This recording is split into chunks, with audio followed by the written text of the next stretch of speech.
چرا حق را سکوت کردی وطندار؟ زی اصل آگاه نساختید امتی زار.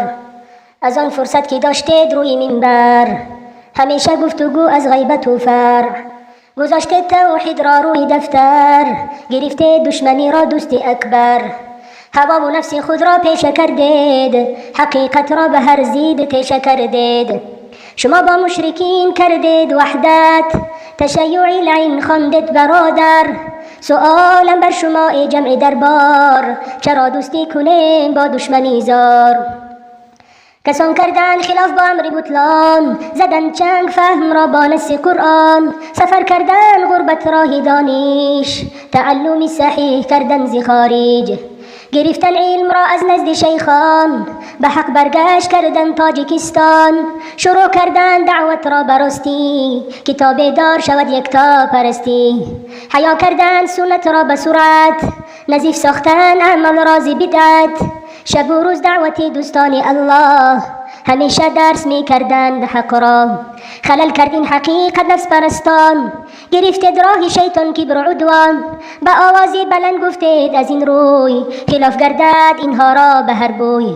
صدای دعوتی حق بوی مشک است، همیشه باطلان را در خروش است. به جاسوسی که پرداختید به هر روز، کمک کردید طاغوت را شب و روز. روان کردید جماعت را به زندان، این از سنجش الله قدر ایمان. نترسیدید از آن روزه که سخت است، حسابش نزد الله بزرگ است. که آن روز برکشد اعمال میزان، خجالت می شوید آن وقت پشیمان. زی آغاز دعوتش بود 13 سال، زی آغاز دعوت او 13 سال. همیشه گرد توحید کرد بیدار، که جمعی امتی در گرد توحید. به این اجماع کردن کس نکرزید. سراسر آیتی قرآن همین است، کسی را عقل سالم نقل دین است. برآور مکتبی آن دوست الله، دلیرانی بزرگ جان فداران. سلیم بود اعتقاد جمع شیران، همه یک تن بودن دشمن پریشان. گذاشتید منهج دوستان الله، چرا سنگ میزنید اهل سلف را؟ همه معمور شدن پیروز ایشان، این از فرمان الله نص قرآن.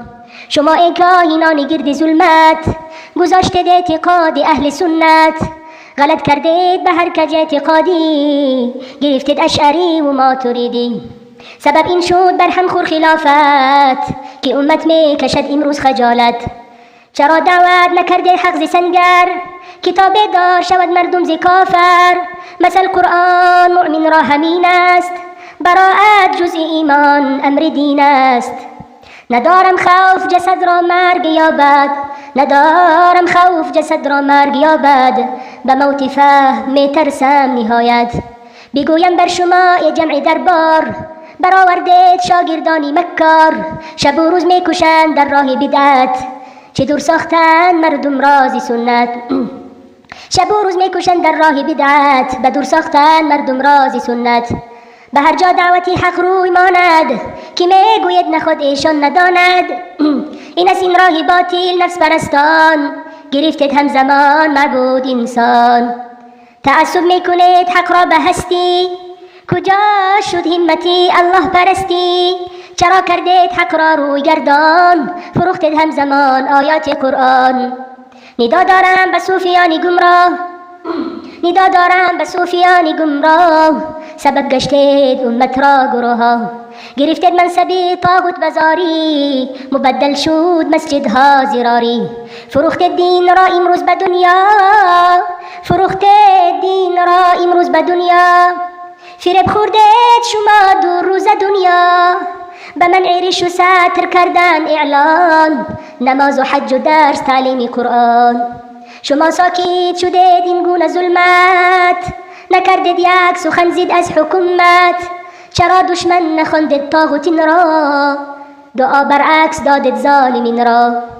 به تا امروز شما گمراه هستید، که تا امروز شما گمراه هستید. سبب این است به حق تسلیم نیستید.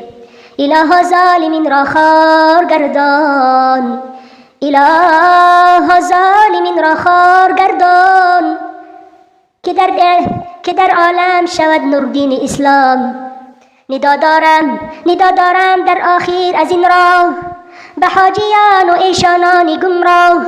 شوید تسلیم به حق در روز دنیا، کتاب دار شوید، کتاب دار شوید هر گونه گمراه. چرا حق را سکوت کردید وطندار، زی اصل آگاه نساختید امتی زار. از آن فرصت که داشتید روی منبر، همیشه گفتگو از غیبت و فرع.